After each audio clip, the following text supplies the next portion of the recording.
시작하겠습니다. 안녕하세요. 저는 수리논술을 가르치는 정석환이라고 합니다. 만나서 반갑습니다. 논술 트렌드 먼저 설명을 드릴게요. 논술은 현재 확대되고 있고요. 내년에는 1290명 증가로 지금 발표가 나왔습니다. 그런데 한 4, 5월에 또 갑작스럽게 바뀔 수 있어요. 한두 학교가 추가가 될 수 있거든요. 올해도 서경대학교 같은 경우 논술을 실시 안 한다고 했다가 갑자기 막판에 바꿔서 갑자기 논술이 들어오기도 하니까 최소 1290명 이상 이제 확대되는 것으로 결정이 났고요. 두 번째 특징은 논술 경쟁률이 상승하고 있습니다. 그러니까 많은 학생들이 점점 더 많이 지원을 하고 있다는 얘기고요. 실질 경쟁률은 오히려 하락을 하고 있어요. 그 얘기는 수능 최저를 맞추는 비율이 점점 더 감소하고 있다. 이렇게 확인하시면 될 것 같습니다. 그래서 응시율이 하락하는 이유가 최저를 못 맞추는 것도 있지만 다른 하나의 이유는 수능 또 잘 보면 또 안 보러 갑니다. 그렇죠? 뭐 수시 납치 이런 거에 반대라고 생각하시면 될 것 같고요. 수능 최저 기준 이런 것들은 뭐 2합 6이었던 학교가 2합 7로 바꾼다든지 과학을 강제했던 학교가 탐구 2개로 바꾼다든지 이렇게 좀 완화하고 있는 추세입니다. 그리고 논술 반영 비율 100%로 반영하는 대학이 증가하고 있다. 논술 전형이라고 해서 꼭 논술 100%는 아니에요. 80%만 논술, 나머지는 교과 혹은 출결 이런 것들을 반영하는 학교도 있고요. 6대4, 7대3, 8대2 다양하게 있는데 논술 반영 비율이 높은 학교들이 논술 전형을 실시하는 학교라고 보시면 되겠습니다. 이것도 크게 걱정하지 않으셔도 되는 게 한 5등급 정도만 돼도 큰 감점이 없습니다. 100점 만점에 1, 2점 정도 차이 이 정도로 보시면 돼요. 한두 학교가 간혹 좀 점수의 감점이 큰 학교가 있는데요. 그냥 결국 논술을 잘 보면 합격, 불합격에 큰 지장은 없다. 출결 반영하는 학교는 나중에 뒤에 말씀드릴 텐데 무단결석은 지양하셔야 됩니다. 감점이 굉장히 커져요. 그리고 논술 난이도는 매년 이렇게 하락하는 게 아니라 한 3년 전, 5년 전 문제랑 비교를 해보면 전체적으로 좀 쉬워지고 있다. 이렇게 보시면 되겠습니다.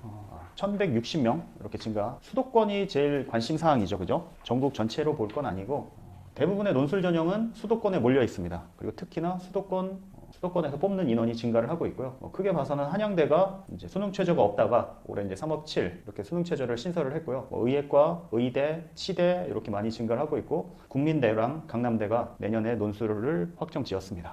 고려대 같은 경우 과학 2과목을 탐구 2과목으로 이것도 수능 최저를 완화한 거죠. 인문 같은 경우는 경영학과 같은 경우 최저가 4합 5였어요. 그것도 4합 8로 풀었습니다. 점점 최저는 완화한다. 이면에는 사실 원서를 많이 쓰게 하겠다. 이게 좀 깔려 있습니다. 왜냐하면 2년 후면은 수능 전체가 수능 그리고 대입 모든 것들이 좀 바뀔 예정이기 때문에 논술도 그냥 많은 학생들이 응시할 수 있게끔 그 안에서 우선 학생을 뽑아낼 자신이 있다. 이런 의지로 보여집니다. 홍익대 같은 경우는 그동안에 미적분, 기하 이렇게만 응시를 해야 됐었어요. 그러니까 화학통을 보는 학생들은 홍익대 이과, 이공계를 지원할 수가 없었습니다. 과학 2과목이었던 걸 탐구 2과목으로 내년에 좀 바꾸고요. 나머지는 간단하게 넘어가겠습니다. 서울여대가 생명이었는데 수리논술로 바뀌었다. 이런 변화사항이 좀 있습니다. 전체적으로는 계속 완화된다. 논술이 100%로 간다. 이렇게 보시면 됩니다. 성균관대학교는 한마디로 말씀드리면 문과 쪽도 수리논술, 인문논술로 지원할 수 있고 이과 쪽도 수리논술, 인문논술로 지원할 수 있게 양쪽 인원들을 다 열어놨습니다. 그렇다고 인원이 증가한 게 아니라 기존에 있던 인원을 2대1, 1대2 이렇게 나눠서 문과 쪽도 받고 이과 쪽도 받고 다 받겠다. 단지 인문논술을 보는 학생이 이공계를 지원하려고 하면 수능 최저에 무조건 수학을 집어넣어야 됩니다. 그래서 어차피 수리논술을 볼 학생들이면 큰 상관은 없겠죠. 단지 좀 인원이 줄었다. 인원이 줄은 만큼 문과 쪽을 지원해도 괜찮다. 순수 이과 학생들은 좀 큰 유리함은 없는데 이제 물리나 화학을 강하게 화공과, 신소재 이런 학과들은 물리나 화학을 좀 잘 해야 되잖아요. 이런 것들을 좀 기피하는 학생들은 오히려 문과 쪽으로 가는 것도 괜찮은데 이런 성향을 많이 갖고 있기 때문에 어떤 학생은 좋고 어떤 학생은 그게 나랑 무슨 상관이지? 이런 학생도 있을 것 같습니다. 올해 수시 지원 결과를 보면은 매일경제에서 나온 뉴스인데요. 상위권대 갈 수 있는 유일한 길, 그게 이제 논술 전형이라고 기사가 나왔습니다. 그러니까 수시를 본 학생들 10명 중에 4명이 논술 전형을 지원을 했어요. 44%면 제일 많이 지원을 한 거죠. 두 번째가 예체능, 세 번째 교과, 종합 이런 순으로 지원을 많이 했는데요. 논술 전형이 차지하는 비율은 20%다. 여기 왜 20%가 저기서 40%라고 했는데 전체 정시까지 놓고 보면 전체에서는 한 20% 정도 차지한다. 그리고 논술 전형을 학생들이 또 좋아하는 이유가 수도권 소재 대학에 이제 밀집되어 있기 때문에 논술 전형 수도권으로 갈 수 있는 또 하나의 길. 그 중에 상위권대를 갈 수 있는 6장의 카드를 최상위권에 집어 넣어 볼 수 있으니 그 중에 하나가 잘 되면 정시로 갈 수 있는 것보다 대부분은 잘 가게 됩니다. 무조건 논술로 가면 무조건이라고 하면 이제 전기에 있는 홍대나 시립대나 뭐 이런 데 같은 경우 잘못해서 끌려가지 않는 한 대부분은 내가 갈 수 있는 정시로 갈 수 있는 그 모든 수단보다 좋은 대학을 갈 수 있습니다. 그래서 상위권을 갈 수 있는 유일한 길이다. 맞는 말인 것 같습니다. 논술이 저평가된 이유는 경쟁률이 너무 세다. 특히 서성한 라인 같은 경우는 거의 100대 1 정도 됩니다. 경쟁률이. 평균 경쟁률이 100대 1. 근데 서강대 같은 경우 충족 비율이 한 30에서 40% 정도 돼요. 실질 경쟁률은 한 3, 40대 1이구나. 100대 1 지원을 하지만 3, 40대 1이구나. 성균관대 같은 경우는 수능 최저 맞추면 실질 경쟁률은 20%대로 내려간다. 20대 1 할만한 것 같잖아요. 그죠? 그러니까 뭐 100대 1에 너무 위축되실 필요는 없습니다. 여기 서강대 같은 경우가 재작년에는 3등이었어요. 한양대, 성대, 서강대. 근데 상업칠로 바꾸고 나서 1위를 차지했습니다. 그래서 한양대도 3합 6으로 할까 7로 할까 고민하다가 7로 한 것 같습니다. 그런데 성균관대는 3합 5, 3합 6이에요. 많이 높죠? 그럼 반대로 우리가 수학이 정말 자신 있다. 그러면 최저를 좀 낮은 데를 쓰셔도 되는데 수학이 조금 자신이 없어. 근데 최저를 잘 맞출 수 있어. 그 학교의 네임밸류에 비해 최저가 높은 학교를 쓰는 게 합격 가능성은 또 높습니다. 최저에서 많이 걸려 넘어질 테니. 성대 같은 경우 3합 5 라인은 20%가 아니라 20%보다도 더 못 맞춥니다. 최저를. 그러니까 내 아이의 수학 실력도 원서를 쓰는데 고려해야 될 굉장히 중요한 사항입니다. 수학을 잘 못하면 딴 과목이라도 우선은 잘해서 최저를 잘 맞출 수 있으면 다른 전략적인 지원이 가능해요. 앞에서 나온 홍익대가 특히 그런 요소를 많이 발휘를 할 수 있습니다. 수학 4등급도 갈 수 있어요. 수시 경쟁률 보시면 제일 많이 지원한 게 논술이다. 논술, 예체능, 학종, 특기자, 교과 순으로 지원자 수가 많다. 이렇게 보시면 되고요. 이제 앞에서 제가 그런 말씀을 드렸죠. 난이도도 하락하고 경쟁률 높은데 최저를 못 맞추네. 그러니까 수능 최저 없는 학교, 연세대, 시립대, 인하대, 광운, 경기, 단국, 아주, 서울여대가 최저를 폐지를 했습니다. 이런 학교들도 우리 아이가 정시 쪽으로 가면 절대 안 돼. 그리고 수능 최저도 맞추기도 힘들어. 전략적으로 이런 학교들도 많이 고려를 해보셔야 될 것 같아요. 과거에는 제가 이런 학교들을 많이 추천을 안 했는데 단국, 인하, 아주 이런 학교들이 논술 난이도를 많이 낮췄어요. 그래서 이제는 해볼만 하다. 이런 판단이 많이 듭니다. 어차피 못 맞추면 기회조차 박탈되기 때문에 이런 학교들도 준비를 잘 해서 대비만 잘하면 올해도 굉장히 수능 점수는 잘 나오지 않았는데 단국대 이렇게 합격한 학생이 있어요. 그래서 정말 해볼만 하다 이런 생각이 듭니다. 결시율이 일제히 늘었다. 수능이 쉬었다더니 최저도 못 맞췄나? 응시자 수가 많아지고 경쟁률이 높아지면 이제 최저 충족 비율이 4%, 11 이제 누적으로 7% 뒤에가 11%가 되죠. 1등급 4%, 2등급 7%, 합치면 11%. 그 인원 자체가 늘지만 현역들이 느끼기에는 계속 최저 맞추는 게 어렵습니다. 현역 기준으로 좀 생각하시는 게 좋고요. 왜냐면 올해 46만 명이 수능을 봤고요. 재수생이 한 15만 명 하면 이제 30만 정도가 현역이에요. 올해는 황금대제비라 좀 더 많다고 하는데 그 현역들이 최저를 맞추는 게 정말 어렵습니다. 그래서 결실을 보면 경희대 42에서 49%, 특히 인문사회결은 거의 52%, 53% 결실을 했어요. 이거는 사탐런의 효과도 있는 것 같습니다. 문과 학생들이 탐구로 한 과목을 최저를 충족을 하려고 했는데 과학하던 학생들, 이과 학생들이 사탐을 많이 들어오면서 사탐에서도 최저 맞추기가 어려워졌다. 그래서 앞에서 말씀드린 수능 최저가 없는 학교도 이제는 고려를 해야 되겠다. 이런 말씀을 드리겠습니다. 사탐런, 제일 걱정하시는 분들 상위권 대학교에 지원을 혹시 할 수도 있는데 탐구를 과학으로 바꾸는 게 좋을까요? 네. 최상위, 내가 갈 수 있는 최대치가 서성한 그러면 사탐 가셔도 상관이 없어요. 근데 연고까지 고려하시면 사탐 두 개는 좀 불리합니다. 서연고, 약대까지 생각한다. 여기는 과탐을 하긴 하셔야 돼요. 어쩔 수 없습니다. 그리고 현역들한테 이제 제가 많이 추천을 하는 학생들이 뭐 중경외시 라인 아래쪽이다 그러면 통계도 이제 확통도 괜찮은데 이런 말씀도 많이 드리고 있습니다. 근데 논술을 하려고 하면 미적분을 하셔야 결국 합격을 하실 수 있고, 이 왼쪽 표는 뭘 의미하냐면 작년 같은 경우 이제 사탐, 과탐, 탐구 영역 100분위를 이렇게 제가 가져왔는데요. 여러분들 이제 표점 이런 거 들어보셨죠? 각 과목의 평균 점수 대비 내 점수가 몇 점이어서 그걸 표준화 시킨, 누구보다 얼마나 잘했냐 이렇게 해서 점수를 환산을 한 게 표준 점수인데, 탐구는 서울대를 제외하고는 100분위가 중요합니다. 그래서 이쪽 보시면 빨간색이 인원이 많은 쪽에 빨간색을 칠했어요. 99 라인을 보면 과탐이 많죠. 이렇게 많고 여기 많고. 그러면 이런 무슨 일이 일어나냐면 100분위가 높은 과학을 본 학생들이 많으니까 문과 침공이 가능해요. 이 점수를 문과로 가져가면 이득을 얻을 수 있는 거죠. 근데 올해는 문과 침공이 안 됩니다. 그러니까 문과 침공이라는 게 문이과 구분이 사실은 없잖아요. 과학을 선택한 학생이 저쪽 인문계를 갔을 때 유리함이 좀 있었는데 지금은 그런 게 거의 없습니다. 왜냐하면 사탐 선택자들의 비율이 많기 때문에 이런 부분이 어려워졌다. 그래서 탐구 영역도 한번 잘 고려를 하셔야 돼요. 근데 뭐 N수생 올해 현역이었어서 고3인데 이제 재수로 넘어가는 학생들 같은 경우 과학이 2등급 안쪽 1이면 바꾸는 게 큰 의미는 없습니다. 과탐에서 스탐을 바꿨을 때 2등급은 올라가야 이제 비슷해져요. 그 정도로 생각을 하시면 좋겠습니다. 재수의 특징은 이렇게 되고요. 여기 선택 과목 이따가도 말씀드릴 텐데 방학 특강으로 제가 해결을 하고 있고 지금까지 합격에 문제가 없었습니다. 자, 수능과 논술의 차이점. 수능은 객관식, 단답형, 주관식 이렇게 되어 있기 때문에 과정을 보지 않죠. 과정을 본다는 얘기는 설명을 잘해야 된다는 거고 잘 푸는 것과 잘 쓰는 것의 차이점을 알아서 잘 푸는 학생이 잘 쓰면 합격하는데 굉장히 유리합니다. 그래서 아쉽게도 수리 논술은 수학을 베이스로 하고 있기 때문에 어떤 자기가 가진 역량의 한계치가 분명히 드러납니다. 인문 논술은 그런 게 없어요. 다 같이 같은 동일선상에 시작합니다. 내가 국어를 잘해? 아무 소용이 없습니다. 글쓰기를 잘해? 감상문을 잘 써? 이거랑 달라요. 인문 논술은 수학이랑 비슷하다고 보시면 돼요. 조건들을 이용하지 않고 글을 쓰면 치명적인 감점이 일어나기 때문에 수학도 마찬가지로 조건을 이용 안 했는데 답이 나왔으면 다 맞는 답일 수가 없겠죠. 그러니까 내가 쓰고 싶은 내 마음에 있는 내 생각을 쓰는 게 아니라 채점자가 원하는 말을 써줘야 되는 게 인문논술이에요. 인문논술은 모두 다 시작점이 1년이기 때문에 똑같아요. 동일선상에서. 그래서 뭐 유리함일지 불리함일지 모르겠지만 그런 특성을 갖고 있다. 그래서 수능 수학에 익숙한 우리 학생들이 어떻게 써야 채점하는 사람들이 원하는 풀이가 되는지 그런 부분들을 중점적으로 설명을 하고 있습니다. 업무 메일을 예시로 들면 좀 이해하시기가 좋을 것 같아요. 그래서 이런 업무 메일을 첨삭을 해서 담당자들이 한눈에 알아볼 수 있는 메일로 바꾼다면 첨삭을 하면 이 앞에 장황한 인사말 삭제하고 여기도 됐고 이 내용이 핵심이구나. 안전교육 일정 보내드리니까 이날 참석할 수 있는지 되는지 안 되는지를 며칠까지 회신해달라. 이게 핵심 내용이에요. 근데 이게 틀린 건 아니죠. 근데 이렇게 쓰면 훨씬 더 요점 전달이 잘 되죠. 수학도 마찬가지입니다. 이게 틀렸다라는 건 아닌데 이걸 받는 사람,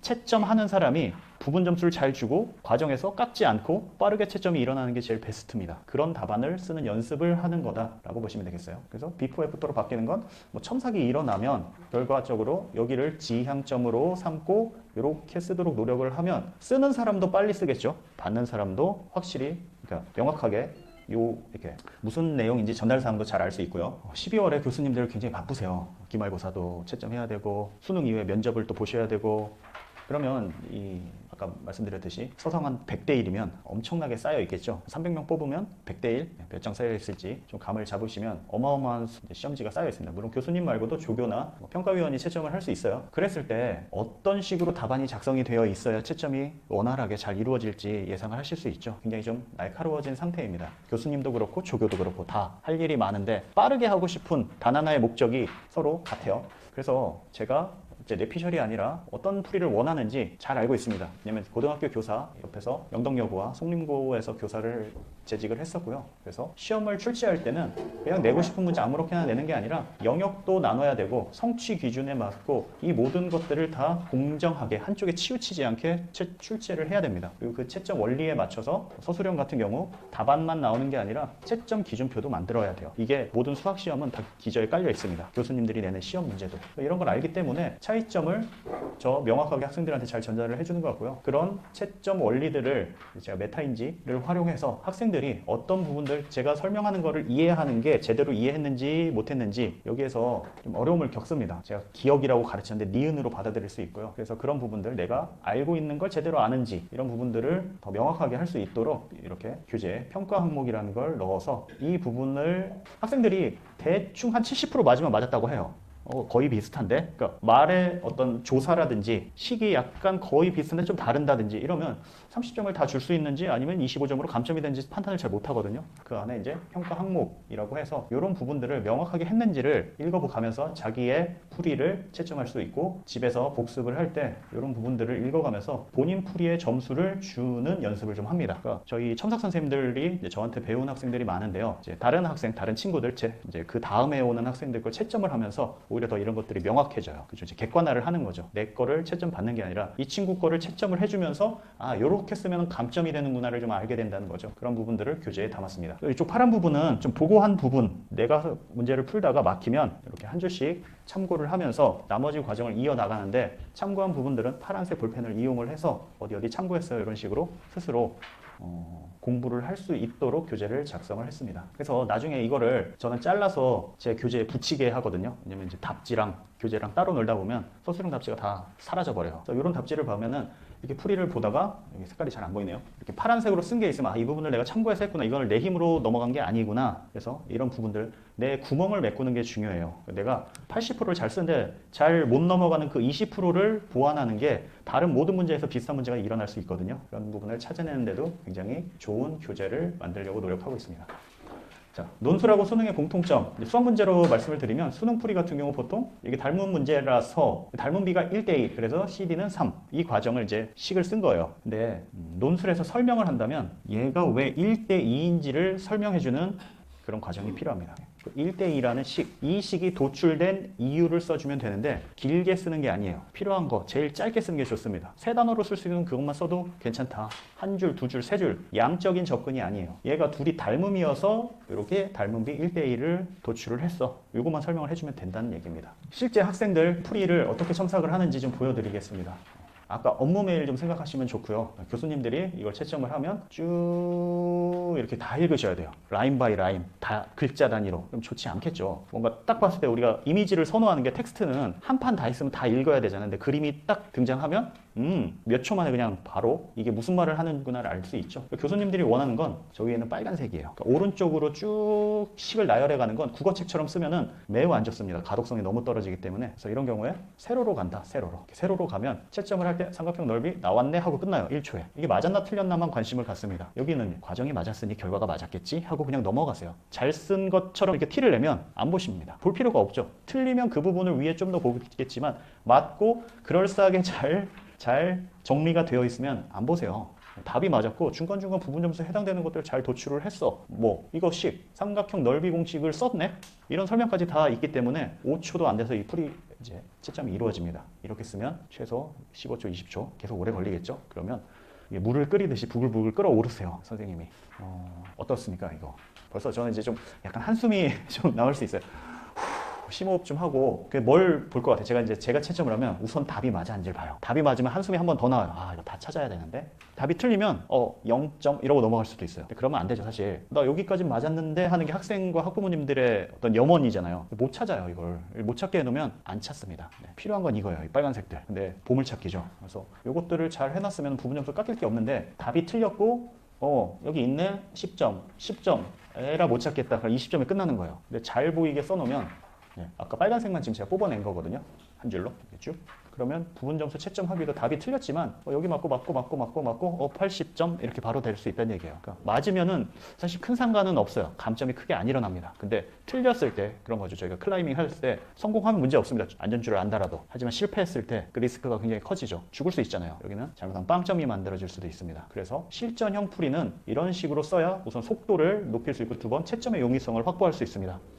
그래서 이게 잘못됐다는 건 아니에요. 이게 논술을 굉장히 잘 배운 거예요. 이렇게 모든 설명을 다 담아서 쓰긴 어려워요. 그래서 초보자 때는 이런 걸 지향하는 게 좋아요. 많이 설명하고 자세히 설명하고 친절하게 설명하고. 근데 이거를 내가 이제 모든 설명을 다 할 수 있으면 이제 바꿔야죠. 시험장 갈 때는 이렇게 쓰면 15분 걸립니다. 근데 이렇게 쓰면 2, 3분에 끝나죠. 15분씩 해서 10문제 하면 150분이에요. 시험 시간 타임 오버입니다. 그래서 B4 용지 앞뒤를 채운다고 했을 때 보통 학생들이 한 30분 넘게 걸려요. 쓰는 시간만, 푸는 시간 말고. 그러면 안 되겠죠. 이렇게 쓰면 5분에서 10분 사이에 답안 작성도 완성을 할 수가 있습니다. 마지막엔 이런 과정들을 거친다. 이것도 굉장히 좀 아슬아슬해요. 아슬아슬하다는 게 설명이 다 있는 건 아니에요. 하지만 이 친구한테 제가 이렇게 쓰라고 한 이유는 선생님이나 채점자가 깎으면 할 수 없다. 그래도 과정에서 필요한 것들을 다 가져가면 80%는 어쨌든 확보하고 가요. 짧은 시간 안에 가장 굵직한 점수들을 다 확보하고 백사장에 가서 땅 따먹기 같은 거 이런 거 하잖아요. 흙을 가져갈 때 이기려면 처음에 많이 가져가야 되지 않겠습니까? 그게 시험 전략에서도 수능 볼 때 1번부터 19번까지 25분에 끝내는 전략이 굉장히 중요합니다. 빨리빨리 푸는 학생들은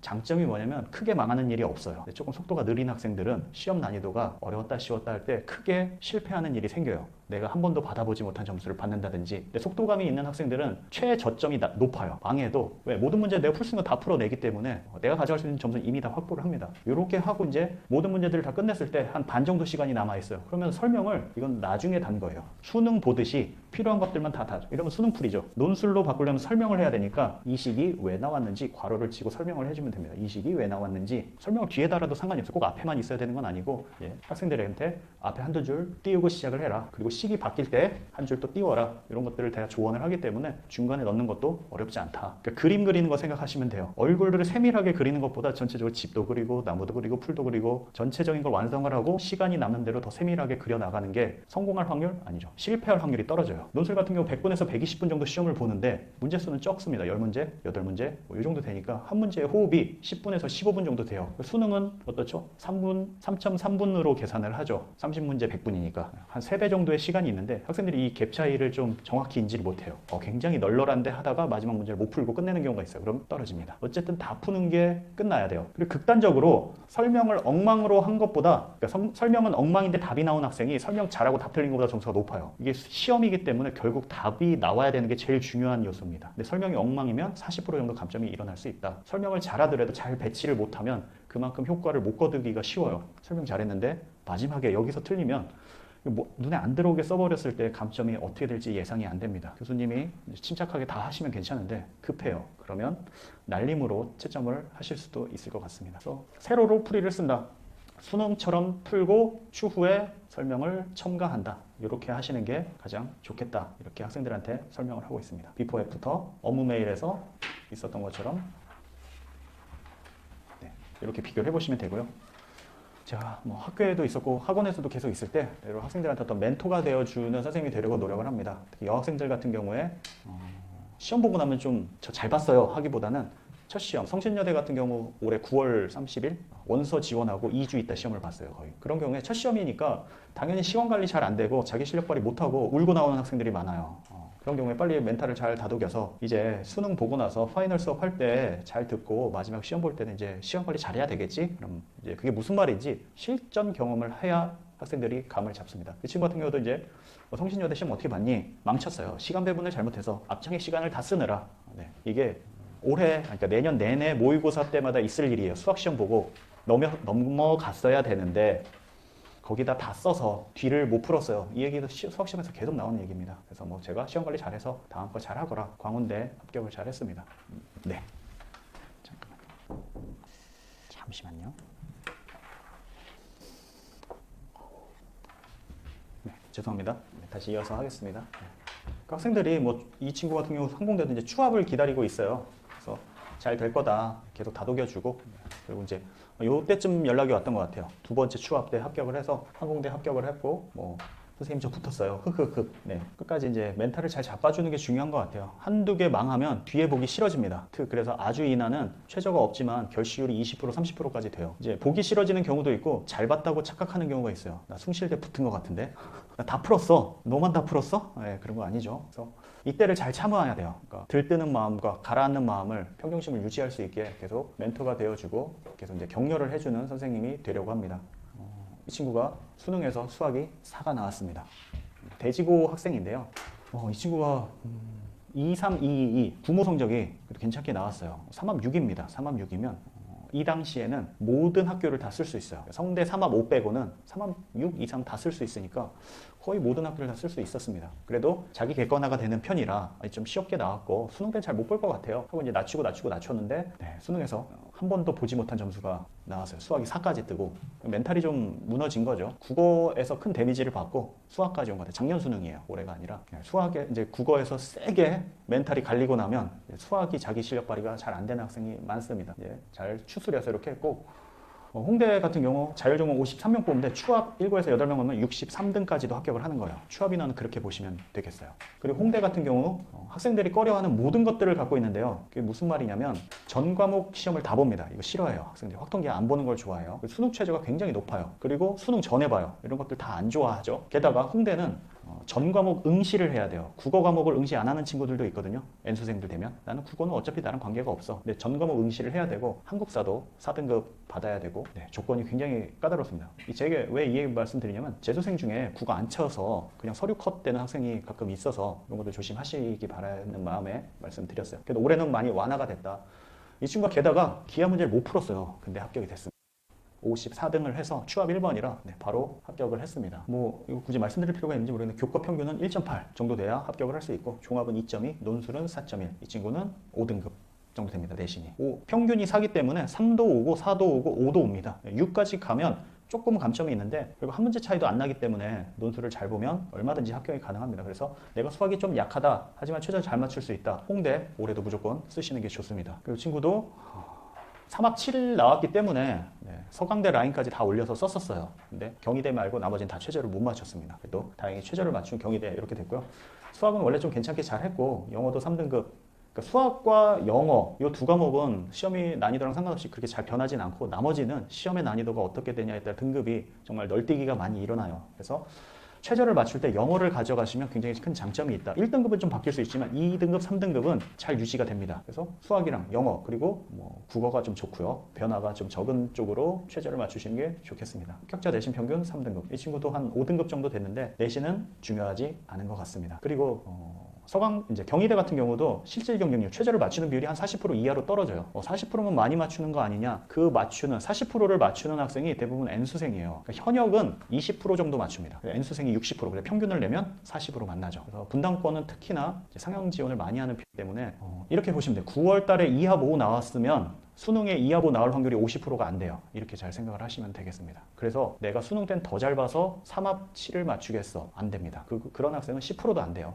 이제 최상위권 같은 경우는 이제 보험용으로 논술을 가져가요. 그래서 수능이 잘 나와서 논술을 한 3군데 이상 안 보러 갔고요. 그리고 정시로 고려대를 합격했습니다. 그래서 멘탈이 좀 약하다 이런 학생들은 논술을 응시를 해서 잘못됐을 때를 대비하면 시험에서 돌발 변수가 생겨도 마음을 추스릴 수가 있어요. 난 논술로도 가면 되는데 뭐 여기서 무너졌지만 지구과학을 다 맞았습니다. 화학을 먼저 보고 화학에서 올해 쉬웠죠. 화학이 작년에 비해 작년에는 좀 어려웠습니다. 그러니까 뭐 논술로 꼭 가는 게 중요한 게 아니라 대입을 성공하는 게 중요하죠. 논술이 6장이나 되기 때문에 내가 랜덤하게 모두 다 넣을 수 있는 이런 좋은 전형이 없습니다. 정시로 가면 가군, 나군, 다군, 가군 중에 선택해야 되고 나군 중에 선택해야 이 컨비네이션이 굉장히 복잡해져요. 근데 논술은 같은 날짜만 아니면 다 보러 갈 수는 있으니까 6개를 정말 마음껏 쓸 수 있어요. 그래서 같은 날 일부러 겹치기도 씁니다. 논술을. 최저를 잘 맞추면 좋은 학교 가고 최저를 못 맞추면 낮은 학교 가고 그래서 6개 중에 4장 쓰러 가는 것도 굉장히 좋은 전략입니다. 왜냐면 수능본 다 다음 날 토, 일 그때 좋아하는 대학교들이 많이 몰려 있어요. 그걸 다 가려고 하다 보면은 마음에 안 드는데도 이걸 조합을 집어넣는데 그렇게 하지 말고 이제 원하는 학교 2개를 같이 써서 이제 수능 점수에 맞춰서 가채점 결과에 맞춰서 응시를 하러 가면 됩니다. 그리고 하루에 2개를 보면 하루에 마라톤 2번 뛸 수는 없죠. 그런 느낌이 와요. 머리가 정말 새하얘지기 때문에 뒷시험을 잘 볼 수가 없습니다. 뭐 중경외시 라인, 국숭세단 라인 정도 되는 학교들도 문제가 워낙 어렵기 때문에 뒷시험은 예상하기가 어렵다. 아까 얘기한 항공대 뭐 이런 학교들은 한 2개 정도 볼 수는 있어요. 학교 난이도가 평균 이상이라면 하루에 2개 보는 건 큰 메리트가 없다. 이렇게 생각하시면 되겠습니다. 합격수기도 이제 자필로 합격수기를 부탁한 제가 민망해질 정도로 손으로 써줘서 깜짝 놀랐습니다. 어머님도 길게 장문에 정성스러운 문자도 주시고요. 올해 이제 얘기를 해보면 아주대 논술로 합격한 학생 이제 3반수라고 할까요? 3수를 수능 없이 논술만으로 하러 왔습니다. 그래서 연세대 한양대가 목표라 시립대를 좀 추천을 해줬어요. 연세대 일주일 전에 보니까 실전 감각 키우기엔 굉장히 좋다. 가든 안 가든 그건 합격하고 생각을 해보자 하고 이제 아무런 부담감 없이 시험을 보고 괜찮게 봤어요 하고 그냥 합격을 해버렸습니다. 갈지 안 갈지는 잘 모르겠다고. 왜냐면 1년이 날아가기 때문에 조금 고민을 하는 것 같아요. 지금도 기말고사 기간이라 기말고사 끝나면 합격수기 제가 써드릴게요 이렇게 하고 있는데요. 이런 삶의 자세가 맞는 것 같아요. 근데 학교 옮겨갈 수 있는 가능성이라면 그냥 지금 학교 내신 이제 버리는 경우도 있거든요. 학점 관리 안 하고. 근데 마지막까지 끝까지 시험에 응시를 하고 열심히 하면은 학교를 옮겨가서도 어차피 똑같은 사이클을 돌 때 인생 2회차라고 하죠. 대학교 생활을 굉장히 여유 있게 놀 거 다 놀면서 학점까지 잘 챙겨갈 수도 있습니다. 그러니까 마지막까지 최선을 다하는 자세를 가진 학생이 결과도 좋은 것 같습니다. 지금 이제 간호학과, 성신여대 간호학과, 을지대 간호학과. 이 친구는 전부 다 간호학과만 썼어요. 학종하고 논술하고. 이 친구도 여기를 썼는데 여긴 잘 안 됐고요. 을지대는 이제 약술형 논술이 있고 을지대가 보건, 간호 이런 쪽이 굉장히 강세라서 경쟁률이 그렇게까지 높진 않은데 안정적인 미래가 보장이 되기 때문에 또 소신 지원을 하는 학생들이 많습니다. 그래서 올해가 첫 해니까 기회다. 지금 모의고사 나온 게 생각보다 어렵지 않다. 그리고 학생들이 눈치 게임 하고 있을 거다. 한번 써보자. 선생님이 쉽다고 하셔서 한번 써볼게요. 이렇게 해서 이 친구 전혀 기대를 안 하고 있었어요. 성신 하나 틀렸어요. 전 떨어진 것 같아요. 이러고서 슬퍼하고 있었는데 을지대 합격 소식에 굉장히 기뻐하는 연락이 왔습니다. 이 친구도 한 3합, 2합 7 정도 맞췄어요. 이 친구도 이제 간호학과를 이제 대부분 학교들을 다 간호학과를 썼고 성신여대를 정시로 갈 수 있는 점수가 고3 내내 한 번도 나오진 않았어요. 정시로 봐서는 국수탐 3등급 때 100분이 86.5 이게 무슨 수치냐면 역으로 되돌리면 100에서 86.5를 빼면 13.5가 나오죠. 13.5% 상위 13.5% 들어야 합격할 수 있다는 얘기예요. 그럼 1등급이 4%, 2등급이 7%니까 11%죠. 3등급 초반에 위치해야지 합격을 할 수 있는 거예요. 내가 올 3을 찍었다가 아니라 2에 가까운 아깝게 3이 된 것들이 좀 많은 학생이 합격하는 학교입니다. 2에 가깝다는 얘기죠. 그래서 여기는 등급이 사실 의미가 없고 표점으로 다시 다 환산을 했을 때 퍼센트가 여기에 위치해야 된다는 겁니다. 앞에 홍익대 붙은 학생도 그렇고 이 학생도 정말 복권 정도의 확률로 잘 됐습니다. 간호는 항상 선호도가 높고 여학생들 같은 경우 성적이 좀 괜찮으면 간호, 그 다음에 생명과학 이런 쪽 많이 지원하는데요. 논술도 생명과학은 조금 자제를 시켜요. 왜냐면 많은 학생들이 선호하는 학과는 쓰지 마라. 그리고 또 자제시키는 학과가 수학과. 논술은 수학과는 절대 안 됩니다. 수학 좋은데요. 물리학과 생각 없니? 이렇게 해서 다른 전형은 괜찮습니다. 교과, 종합은 수학과 괜찮아요. 근데 논술 전형만은 수학과를 쓰면 안 됩니다. 수학과, 수교과. 왜냐하면 엄청난 괴물들이 숨어 있을 수가 있기 때문에 겉으로 드러나지 않는 힘을 숨긴 학생들이 많아요. 그래서 어떤 연도, 어떤 해에는 수학과 입결이 굉장히 높아요. 수학, 그러니까 논술 합격 점수가 거의 100점 가까이 육박할 때들도 있습니다. 이때 잘한 애들이 안 치면 좋겠어. 그런 마음으로 가면 안 되죠. 확실히 안정적인 곳을 써야 되겠죠. 뒤에 제가 어떤 곳을 써야 되는지 자세하게 말씀을 드리겠습니다. 학교 수기 이제 보시면 단국대. 이 친구도 굉장히 잘 됐어요. 서경대 작년에 약수령 논술 갔다가 한 5월 이 정도에 왔는데요. 이 친구의 친구가 저한테 배워서 야 좋은 선생님이 있다 하고서 한 3-4명 막 데려오더라고요. 그래서 단국대가 최저가 없는데 잘 합격을 했습니다. 그리고 광운대에 합격한 학생은 성신여대 예비 9번을 받았는데 광운대랑 가천대 합격을 했고요. 이 친구가 그 앞에 제가 합격 수기로 문자 주고받았던 친구랑 성향이 비슷한 것 같아서 같은 여학생인데 광운대 한번 써보자 해서 잘 됐습니다. 이게 최저가 없고 확통을 시험에서 출제가 되기 때문에 조금 애매한 학생들이 좋지도 싫지도 않아요. 좋은 점은 최저가 없어. 근데 통계를 해야 된다, 확통을? 그래서 좀 꺼려하죠. 그래서 그런 유불리를 잘 이용하면 합격을 할 수 있습니다. 그리고 과를 좀 보시면 환경공학과죠. 환경공학과, 기계, 그리고 물리, 건축 이런 학과들이 전체적으로 경쟁률이 조금 낮은 편이에요. 애매하면 이런 학과를 쓰셔야 됩니다. 우선 합격하고 봐야죠. 그리고 항공대 수학 2 한 번도 2를 나온 적이 없는데 수능 때 2가 나왔습니다. 그래서 어머님이 기쁘셔서 제가 연락을 주셨어요. 그래서 이 친구 저한테 와서 이제 파이널 수업 들을 때 수학이 어떻게 2가 나왔니? 뭐라 하는 건 아니고 컨닝했니? 이런 건 아니고 어떻게 그렇게 잘했니? 했더니 미적 찍은 거 2개 다 맞았어요. 그래서 찍는 것도 실력이다. 잘 됐다. 그래서 84점으로 2가 나왔습니다. 미적분 기준으로 1컷이 3개 틀려야 돼요. 2컷이 5개 틀려야 되고 3컷이 7개. 물론 이제 2점짜리, 3점짜리까지 하면은 조금 더 1, 2점 여유가 있는데 4점짜리만 기준으로 보면 3개, 5개, 7개입니다. 굉장히 촘촘하죠. 이 친구는 이제 성신여대랑 덕성여대 이렇게 합격을 했고요. 여학생인 경우에 전 여대 싫어요. 대부분 그렇습니다. 여학생들 상담하면 10명 중에 8, 9명이 다 여대 싫다고 해요. 여대 추천하는 2가지 이유가 경쟁률이 반 정도로 낮고 또 추합이 다른 학교에 비해 많이 돕니다. 왜냐면 억지로 쓴 학생들이 공학 붙으면 가거든요. 그래서 나중에 추가 합격까지 많이 돌기 때문에 어쨌든 하나 붙여놓고 가자. 좋은 찬스를 썩히지 말자. 그리고 2번째 주에 이제 괜찮은 학교 보면 한양대, 중앙대, 이화여대, 덕성여대, 동덕여대 이렇게 있기 때문에 광운대 이렇게 있기 때문에 여대 하나는 기본적으로 많이 추천을 하는 편입니다. 가천대, 도시계획조경학부, 그리고 화공생명 배터리 인원도 많이 뽑고 합격 점수를 좀 봐야 되는데요. 이제 저희 논술 자료집 여기에서 필요한 부분만 좀 뽑아낸 게 여러분 이제 그 갱지 색깔로 드린 거 있잖아요. 그게 내년도를 좀 빠르게 추합해서 이렇게 학생 앉아 있는 그림 있는 여기 내용입니다.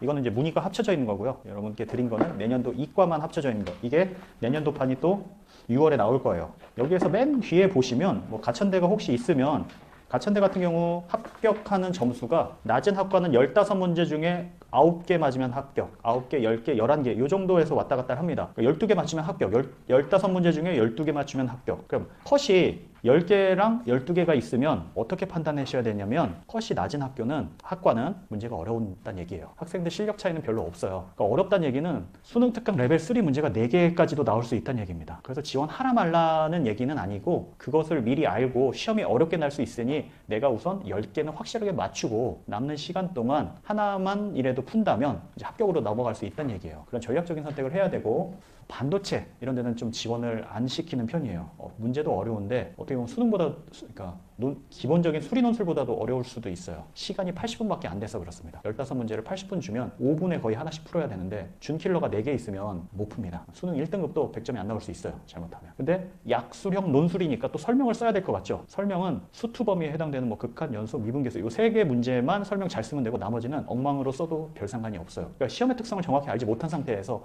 나 수학 잘하는데 하고 갔다가 수리 논술을 지원하는 학생 대부분 가천대를 넣는데 많이들 떨어집니다. 그래도 저한테 파이널 수업을 듣고 한 학생들은 이제 시험의 특성이 이러니까 내 실력을 이렇게 발휘하면 되겠군. 그게 메타인지가 잘 돼서 정리가 되면 무난히 합격을 할 수 있습니다. 그러니까 여기까지 보면은 제가 가천대 이공계 반하고 외대 글로벌, 사실 외대 글로벌이 가천대보다 수학 문제가 훨씬 어려워요. 그 대신 외대 글로벌은 수학 문제만 보죠. 가천대는 국어 수학을 보고요. 그래서 국어가 자신 없어서 수학만 보는 학교를 가면 수학 난이도가 많이 올라가 버립니다. 전 그래서 차라리 국어를 해라. 수학 이거 풀만한 난이도가 아니다. 어쨌든 이 학생들을 모아서 이공계 약수령 논술 가천대 파이널 수업을 진행을 했는데요.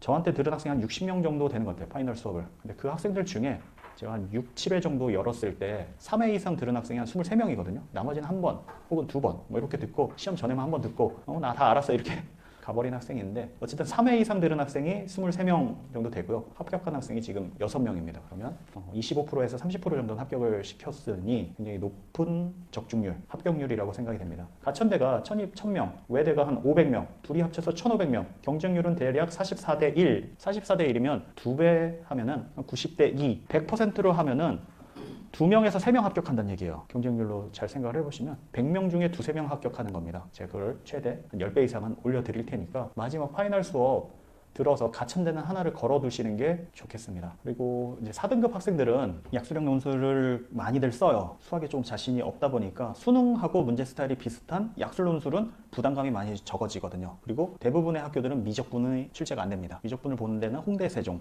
고대, 세종 이런 학교들이라 수원, 수투만 해? 그럼 뭐 가천대 괜찮네? 그래서 상명대가 이번에 신설이 됐고 약수령 논술이었는데 인원이 좀 많이 적었습니다. 뽑는 인원이. 게다가 수능 전이었어요. 을지대도 수능 전이었고 그래서 학생들이 눈치 게임을 많이 해서 어쨌든 경쟁률 1위는 상명대인데 상명대는 뽑는 인원이 워낙 적었기 때문에 역시 이제 가천대를 가장 약술에서는 제일 쳐주는 것 같아요. 약술하면 가천대 이런 이미지가 좀 있습니다. 서경대도 약술, 한신대, 을지대, 공학대 뭐 어쨌든 정시로는 갈 수 없는 대학이에요. 이게 저런 대학 처음 들어보는데 하실 수도 있지만 입시가 계속 진행이 됐을 때 논수시 전형은 무조건 정확하게 말씀드릴 수 있는 게 정시로는 갈 수 없는 대학을 합격할 수 있습니다. 왜냐면 안 쓰거든요. 내가 정시로 갈 수 있는 대학은. 그래서 여기도 다 상향 지원이 성공한 케이스다. 네, 저희 블로그만 있는 게 아니라 카페, 논술각이라는 카페가 있는데요. 그 안에 이런 정보들이 있습니다. 제가 각 대학의 서강대, 한양대, 경희대 이 학교가 몇 년도에 모의에서는 수원에서 뭐 나오고 수투에서 도함수 활용, 수원, 수투의 수학적 비납부 도함수 이런 식으로 전부 다 분석을 해서 제 교재에도 담았고 이걸 전부 다 타이핑을 해서 카페에 수록을 해놨습니다. 여기 가면 좋은 게 학교 안에 들어가서 기출문제를 찾으려고 그러면 못 찾는 학교들도 꽤 됩니다.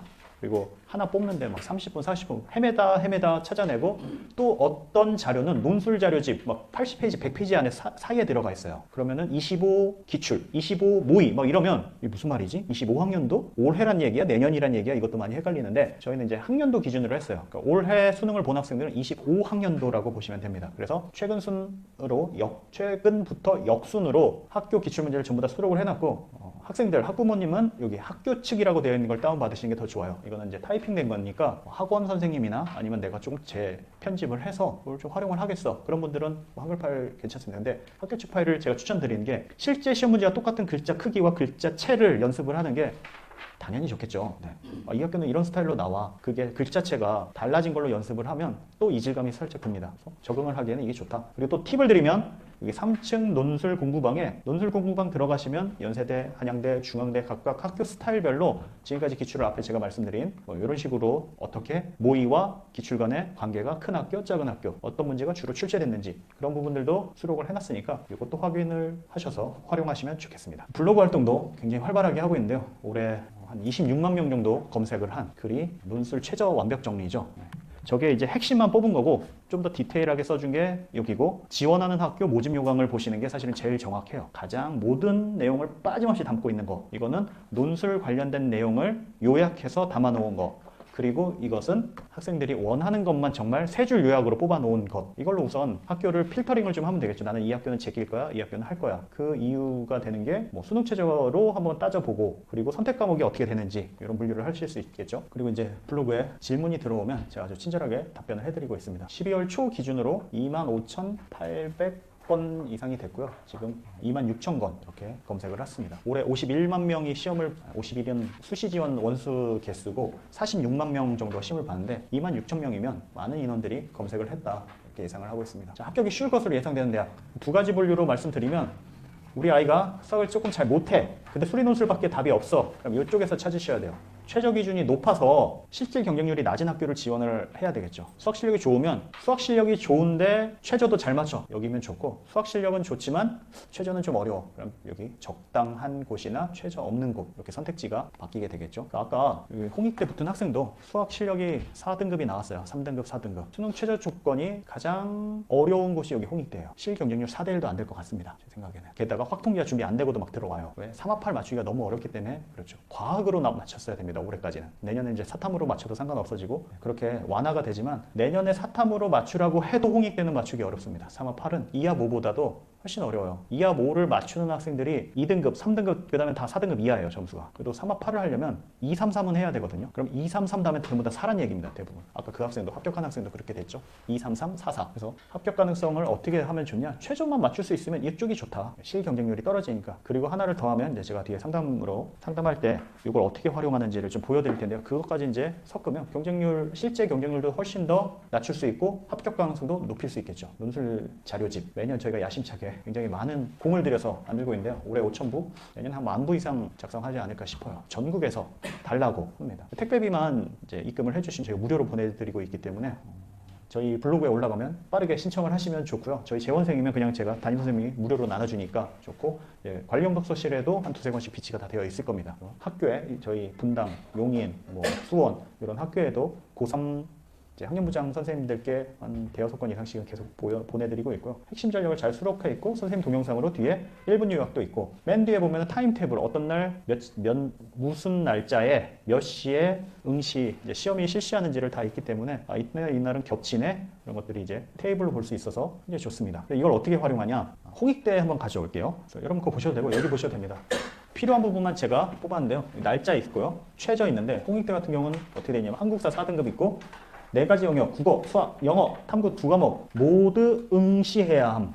이거를 글론 읽었는데 무슨 뜻인지 잘 못 이해를 하신 분들이 미응시를 하는 거죠. 그리고 고려대 같은 경우는 좀 더 복잡하게 같은 과목 2개가 안 된다, 이렇게 써 있는데, 그러니까 화학원, 화학도 이렇게 하면 응시할 수 없다는 얘기예요. 물론 이제 올해 풀었습니다, 사탐도 가능하게. 그래서 이렇게 함축적인 표현들은 모집 요강까지 찾아보시고, 잘 모르겠으면 담임 선생님이나 전문가랑 계속 상의를 해봐야 이게 무슨 말이죠? 여기 하려고 하는데 우리 애가 선택 과목이 이건데 괜찮나요? 잘 모르는 거 질문하는 건 얼마든 이제 적극적으로 하셔야 되는 부분입니다. 그리고 이제 내신 보시면 논술 교과 9대 1, 반영 비율, 이거를 이제 어떤 어머니들은 정말 세세하게 계산까지 하시는 분들 있어요. 그게 좋은 거죠. 그래서 내가 실제 점수가 몇 점이 찍히는지를 보면 가장 좋고요. 그러면 이런 거 다 보기가 힘들어, 지금 원하는 대학이 10개가 넘어, 그럴 때는 대충 빨리 봐야 되는데, 여기 보시면 보세요. 석차 등급 1등급, 2등급, 3등급, 4등급, 4등급일 때 마이너스 6점, 5등급일 때 마이너스 10점, 6등급일 때 마이너스 15점, 4점, 5점 이렇게 깎이네? 라고 생각하시면 안 되고요. 여기 보면 논술 9, 10, 교과 10, 교과 10점, 교과를 100점이 된 겁니다. 10배로 늘려서 논술이 900점, 교과 100점이에요. 100점에 5점 차이면 0.5점 차이죠. 의미 없습니다. 설사 9등급이라도 10점밖에 안 깎여요. 100점 만점에. 나머지 다 맞추면 얼마든지 합격할 수 있습니다. 그러니까 5등급까지만 내신을 잘 막으면 됩니다. 우리 아직 내신이 안 끝난 학생들은, 이제 고3 올라가는 학생들은 두 가지 얘기를 합니다. 자지 마라, 시험 시간에. 완주해라. 또 하나, 기둥 세우지 마라. 기둥 세운다는 얘기 한 번으로 찍는다는 얘기예요. 이렇게 쭉쭉 그러지 마시고, 풀기만 하면, 포기만 안 하면 계속 등급이 올라가요. 왜냐면 계속 던지는 학생들이 계속 생겨납니다. 내신을 정말 던져요, 시원하게 그냥. 그러니까 어쨌든 5등급 이내에만 들어가면 논술에서 감점이 안 된다, 이렇게 생각을 하시면 되고요. 그리고 여러분들 많이 보시는 게 이거 몇 명 뽑지? 경쟁률이 어떻게 되지? 그것도 중요하긴 한데 큰 의미가 없습니다. 왜냐면 작년 자료고, 또 이걸 보고서 낮은 곳으로 또 몰리기 때문에 이게 그냥 과거의 데이터일 뿐이에요. 그래도 인원이 많은 게 좋죠. 그것보다는 전체적인 선호도를 좀 보시고, 나는 과 상관이 없어, 그럼 기계, 건설, 환경 이런 과 한두 개를 미리 좀, 난 여기나 여기다 괜찮아, 나 물리도 괜찮아, 물리학과가 최고예요. 사실은 정말 이렇게 발이 안 떨어지거든요. 물리학과 갈래? 수학과보다 더 싫은데? 그러니까 가자고 우선. 배우면 되죠. 어쨌든 한 두세 개 정도 이제 예비로 잘 갖고 있다가 원서 지원할 때 1시간 전까지는 경쟁률을 좀 볼 수 있으니까 그거 보고 초신 지원을 잘 하시면 되고요. 수학교육과 이런 데 쓰시면 안 됩니다. 떨어져도 되면 써도 됩니다. 떨어져도 되면. 왜냐면 이제 수학교육과가 올해 입시를 치르는 학생들부터 수학 선생님, 어떤 선생님을 하려면 사범대를 가지 않으면 이제 안 됩니다. 왜냐면 교직 이수가 사라졌고요. 사범대 교육대학원을 가서 교직을 따는 것도 사라졌습니다. 유일한 길은 수학교육과를 가는 방법이에요. 수학 선생님을 하려면. 그러니까 내가 선생님을 꼭 해야겠다. 그럼 어쩔 수 없습니다. 다 교육학과를 써야 되는 거고 수학과로도 안 돼요. 이제 교직 이수가 안 되기 때문에. 그런 측면에서 나는 교육학과를 무조건 써야 됩니다. 그래도 비춥니다. 네. 수학과, 수학교육과는 종합이나 교과로 쓰세요. 지방대도 괜찮으면 그게 낫지. 논술은 너무 리스크가 큽니다. 그리고 또 보셔야 될 게 추합 인원을 잘 보셔야 되는데 추합 여기 13%죠. 54명에 13%면 100 이제 10점 몇 프로 되니까 적어도 대여섯 명은 돈다는 얘기예요. 그러니까 60등 정도 찍어도 여기는 합격을 한다. 이렇게 보시면 되고 여기 교과 점수 뭐 평균 이런 거는 사실 별로 의미는 없어요. 교과 점수 평균은 의미가 없고 합격 컷 이렇게 써 있는 것들은 볼 필요가 있습니다. 가천대는 예외고 다른 학교들은 합격 컷이 낮은 학교가 아무래도 수학을 못하는 학생들이 있을 가능성이 크다. 가천대는 왜 그러냐?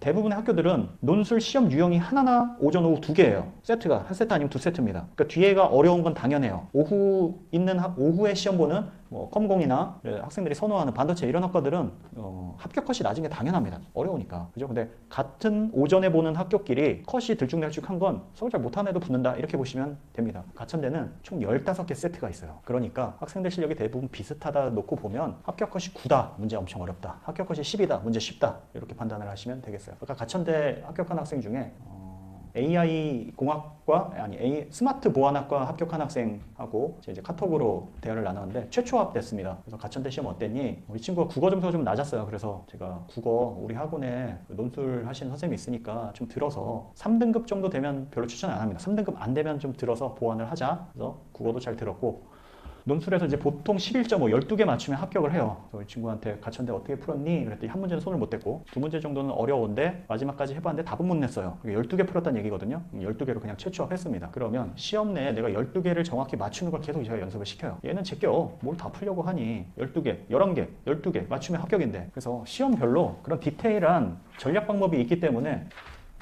이런 것만 보고 지원을 하시면 큰일이 생깁니다. 내가 고르고 골라서 수학과 같은 데 넣었다가 특히 여학생들이 뒤늦게 온 학생들 중에 저 수학 좋아서 수학과 다 넣었어요. 정말 희박합니다. 합격 확률이 너무 희박해요. 좀 일찍 와서 좀 상담 좀 하지 그랬니? 그런 줄 몰랐어요. 이렇게 하는데요. 자, 원서 상담이 그래서 모의고사 점수를 계속 이제 누적 추이를 좀 따라가고요. 이렇게 수시 지원 현황 여기 이제 다 비어져 있는 지원서를 학생들한테 이제 7월, 8월 정도에 희망 대학을 받아옵니다. 근데 첨삭이 이루어지는 중간중간 계속 산모 치고 나서 작성한다고 보시면 돼요. 이거 한번 작성해 볼까? 어떤 학교, 어떤 과 원하니 쭉 한번 해보고 큰 특색들로 이제 구체화를 점점 시켜나갑니다. 5월 시험 보고 또 하고 6월 시험 보고 또 하고 8월 달에는 이거 다 채워라. 왜냐면 6월 달에 전부 세부 내역들이 다 공개가 되거든요. 몇 명 뽑고 어떻게 되고 그래서 이걸 다 채워오게 하는 게 9월 모평 다음에는 학생들이 너무 우주상향을 많이 합니다. 지금 작년, 올해 다 놓고 보면 6월 어려웠고 9월 쉬웠어요. 그러면은 6월달 어려웠고 9월달 쉬웠으면 학생이 이렇게 이제 수능을 예상을 하기 때문에 너무 상향을 많이 합니다. 그래서 9월 모의고사 전에 이렇게 다 준비를 해놔야 됩니다. 또 다른 이유는 9월 모의고사가 9월 첫째 주 목요일날 시험을 보면 그 다음 주 4일 후 월요일부터 원서를 바로 지원을 해야 돼요. 3, 4일 동안 이걸 작성을 하면 고려를 못했는데 이런 일이 생길 수 있잖아요. 그죠? 내년에는 어떤 시행착오를 최소화시키는 게 합격에 가는 가장 중요한 어떤 선제 조건이라고 좀 생각이 됩니다. 그래서 이런 것들을 항상 작성하는 데 도움을 주고 있습니다. 그리고 학생들별로 또 이제 어느 학교들을 지원을 했는지 이런 걸로 이제 파이널 수업에 뭐부터 좀 구성을 해줘야 될지 그리고 파이널 수업을 못 열어주는 학생들은 어떻게 보완을 해줄지 이런 계획을 좀 짜고 있고요.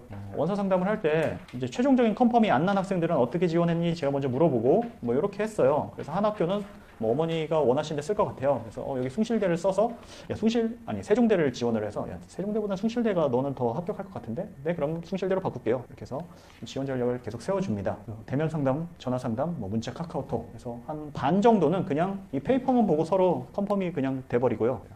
올해도 한 3, 40분 정도는 대면 상담이나 전화 상담을 진행을 했습니다. 이 친구 아까 합격한 친구 합격 소식을 달아놨더니 밑에 이제 댓글이 달렸는데 이 어머니는 이화여대 약대를 지원을 했어요. 근데 이화여대 약대 인원이 그렇게 많지는 않습니다. 그래서 이화여대 그냥 일반만 제가 열어드 따로 오전 시간이나 시험 수업 끝난 다음에 그로 좀 첨삭해드리고, 학생이 굉장히 절실하고 간절함이 정말 많이 보였어요. 그래서 최대한 도와주려고 했고, 이대 같은 경우 오전 오후 두 일시를 하는데 오전 오후 간에 어떤 테마만 비슷하지 문제는 좀 다르게 내거든요. 근데 이대는 거의 비슷하게 내요. 그래서 오전에 봤던 학생들한테 무슨 문제가 나왔는지를 이제 알아본 다음에 한 문제가, 그러니까 뭐 학생들이 저한테 문제를 복기해주면 잘 복기를 못해요. 뭐 삼각함수도 나왔고 수열도 나오고 급수도 나오고 뭐 이런 얘기를 하니까 추적은 좀 어렵습니다. 이게 나왔구나. 근데 올해는 2년 전에 나왔던 문제랑 거의 유사한 문제가 나왔다. 그 수열 문제랑 또 거의 비슷한 게 나왔어요. 그래서 그 정보를 학생한테도 전해주고, 그 친구가 연락을 안 받아서 어머니랑 통화를 해서 어쨌든 메시지를 전달하고, 전화로 좀 멘탈이 좀 약한 학생이라 너무 이 문제에 꽂혀 있지 마라. 안 날 수도 있다. 모든 가능성은 열어두고 너무 잘하려고 하면 실력 발휘를 못하니까 떨어질 수 있다. 그런 생각으로 가서 후회를 남기지 말고 잘 와라.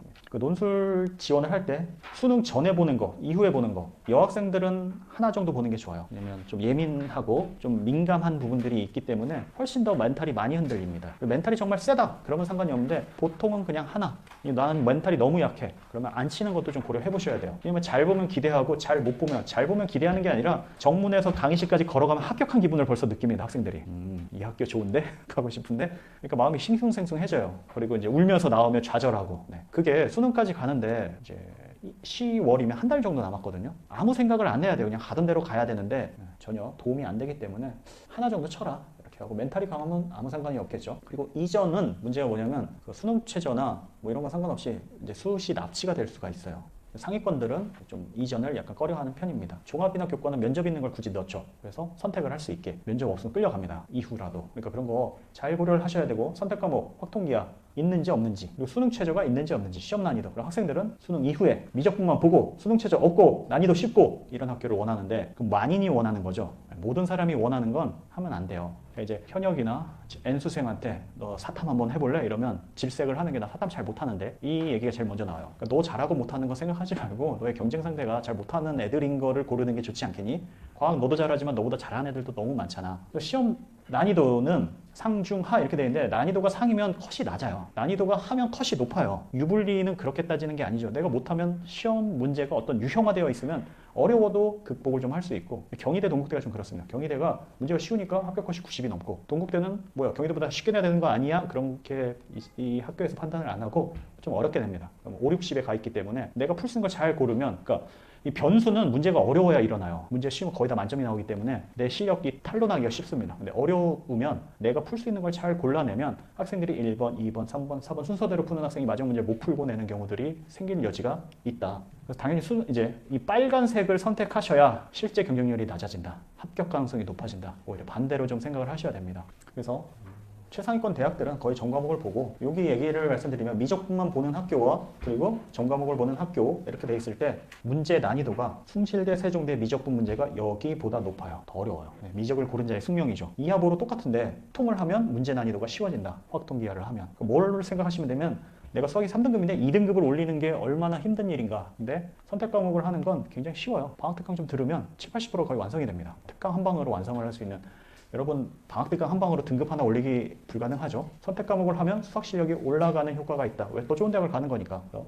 최상위권, 제가 오픈하는 반 중에 오전 수업을 하는 학생들은 확통기하를 어쨌든 방학 때는 준비를 하셔야 됩니다. 그리고 최상위권은 미적분이 바로 들어가고, 그 다음 반들부터는 한 3월 정도부터 미적분이 들어가요. 왜냐면 지금 모의고사 1, 2등급 나오는 학생들 중에도 미적분을 지금 하는 학생들이 좀 있어요. 물론 그 등급에 맞춰서 미적분도 잘할 예정이니까 극상위권, 최상위권 이쪽 을 노리는 게 아니라 이쪽이라면 미적분 천천히 준비를 하시고, 수원 수투반, 명문대 반이나 최상위 2반 같은 데서 미적분은 3월부터 시작을 하시는 그 연습을 하는 게 좋아요. 그러니까 앞에서 나왔던 수능과 논술의 차이점, 첨삭을 잡고 받아보면 수능에서는 이렇게 풀지만 논술에는 이걸 좀 첨가를 해야 돼. 피아노나 자전거로 좀 생각을 하시면 돼요. 자전거 타는 걸 보고 피아노 치는 걸 보고 내가 할 수 있게 되는 게 아니죠. 자꾸 넘어져 보고 실수하고 익히고 나면 나중에 다시 되살리는 게 어렵지 않습니다. 학생들이 나중에 시작하는 문제가 뭐냐면, 그 차이점, 다름을 어려움으로 느껴요. 어려움으로. 이거 어려운데? 다른 거거든요. 그래서 2달 정도는 참고 해야 되는데 6월이나 9월 되면 발등에 불이 떨어져서 막 불이 타고 있는데 아, 나 이거 못하겠어 하고 금방 놔버립니다. 그래서 실장님 조카분 중에도 올해 초에 와서 이제 논술을 하다가 아, 저 그냥 정시로 갈래요 하고 정시 다 하다가 수능 끝나고 파이널 수업 왔어요. 해보니까 괜찮은데요? 진작 할 걸 그랬는데요? 이래요. 네. 제가 말한 거의 모든 예를 다 보여줬어요. 아주대 가서 꼭 쳐라. 아, 저 숭실대 세종대 붙은 것 같아요.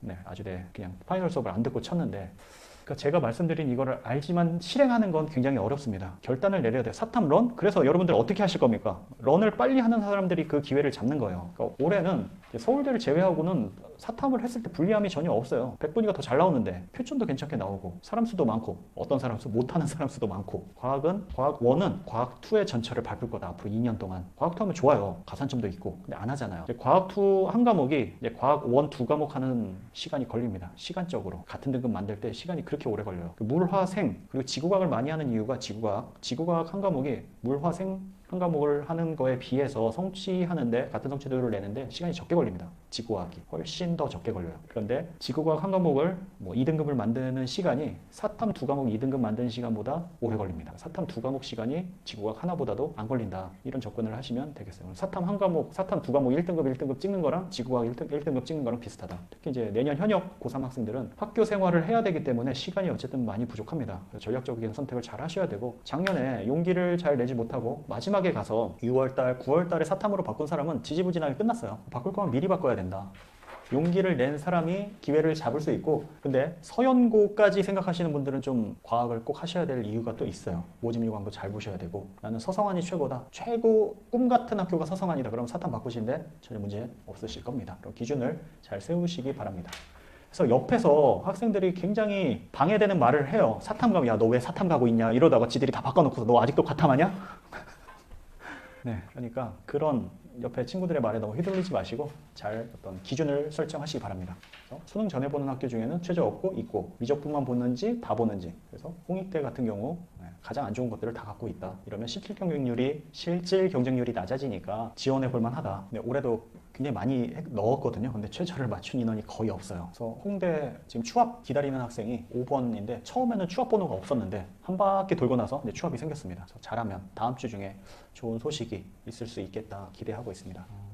여기도 보시면 아주이나 단국 이렇게 있고 숭실 세종 이 둘을 비율을 들면 여긴 이하보가 있죠. 여기는 최저가 없어요. 같은 미적분을 보니까 학생들이 많이 이 둘을 비교를 해요. 그렇죠? 근데 시험 난이도가 여기가 어렵습니다. 최저가 없어서. 더 좋은 학교가 시험 쉽다고? 네, 최저 맞추는 게 그렇게 어렵다는 말씀을 드리고 싶고요. 그리고 이제 논술을 내가 언제 시작했느냐에 따라 숭실대는 논술 경향이 있고 세종대는 조금은 없어요. 세종대는 약간 수능 스타일에 가까워서 준비가 많이 필요 없는 혹은 준비를 많이 할 수 있는 그런 학교가 되기도 합니다. 확통기한은 학교 내신으로 있으면 버리지 말고 수업 시간에만 잘 하자. 방학특강으로 완성하자. 이게 제가 전달하고자 하는 메시지입니다. 그리고 확통은 전 범위를 해야 돼요. 그래서 넓은 범위를 공부를 해야 됩니다. 어떤 개념, 용어도 한 20개 넘게 나오고 또 중복순열 뭐 이런 말들 있죠. 잠시만요. 중복순열, 정규분포 이런 것들만 따져도 한 40개가 넘어요. 개념에 어떤 용어만 놓고도. 그러니까 굉장히 넓은 범위를 공부를 해야 된다. 근데 기하는 1단원, 2차 곡선이 전체의 반을 차지한다. 여기가 빈출 단원이다. 타원, 쌍곡선, 포물선. 그런데 그 세 개 2차 곡선은 원, 그리고 2차 방정식 이거의 변형이기 때문에 금방 할 수 있어요. 하루에도 할 수 있습니다. 내가 경희대나 건국대를 지원했는데 기하를 전혀 안 했어. 이거라도 하고 들어가야 된다는 얘기예요. 요거랑 또 뭘 봐야 되겠죠? 모의 논술을 봐야죠. 모의 논술에서 무슨 기하 파트 문제가 나왔는지를 보고 가장 확률 높은 문제를 준비해서 들어가야죠. 딴 데서 나오면 뭐 불합격 되겠죠. 그런 게 싫으면 준비를 잘해야 되는 거고 선택과 옆에 보면 나중에 결과는 자기가 감수를 해야 됩니다. 자, 선택 과목. 그래서 확통, 기하는 해야 되냐 말아야 되냐 하긴 해야 되는데 조금 안심해도 되는 게 고1 과정 수원 수투보다 비중이 낮습니다. 차지하는 포지션이 적어요. 결국 미적분이 합격과 불합격을 결정을 한다. 이렇게 보시면 되겠습니다. 그래서 뭐라고요? 방학특강으로 완성해도 충분하다. 선택 과목 때문에 논술을 시작하고 말고를 결정하지 마시고 방학 때 하십시오. 이제 최상위반 같은 경우는 여기가 좀 빨리 들어가는데요. 그러면 나는 선생님이 방학 때 하랬으니까 나도 최상위반을 목표로 하는데 서영고, 중경외시 뭐 이런 학교들 가고 싶어. 그런데 학교에서 확통하고 기하를 안 열어줘서 전혀 모른다. 그러면 여기로 가다가 방학특강을 들으면서 이쪽으로 올라가시는 방법도 있어요. 내가 미적분이 되어 있는지 미적분이 안 되어 있으면 여기서 시작을 하시면 되고, 나 미적분도 다 되어 있어. 확통, 기하 3월에 시작해도 돼. 그리고 목표도 고, 한양대 뭐 이런 학교야. 그럼 여기로 시작하시면 되고요. 미적 잘 안 돼 있어? 그럼 여기로 시작하셔서 3월부터 미적분을 해도 충분하다. 네. 그리고 명문대반은 미적 시기가 조금 늦습니다. 이때 안 한다는 아닌데 조금만 다뤄요. 그런 것들을 좀 참고를 하시고, 추석 때 5일 정도, 이번에 5일이 넘는 것 같아요. 그때 제가 12시간씩 대학교별로, 이때부터 이제 대학별 실전 풀이를 하니까 여기서 전체적인 기본 응용 심화 실력을 쌓아놓으면 학교별로 그것을 다 갈무리해서, 아까 제가 말씀드린 실전 풀이를 적는, 학교마다 또 스타일이 있으니까 그때 대비를 하시면 되겠습니다. 이렇게 시간을 좀 보시면 되겠고요. 커리큘럼은 다음과 같습니다. 네. 날씨가 궂은 날에도 이렇게 참석해 주셔서 감사합니다. 혹시 질문 있으신 분 있으면 제가 답변을 해드릴게요. 질문 없으세요?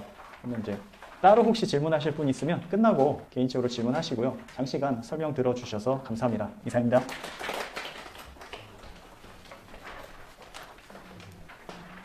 혹시 상담 원하시면 데스크에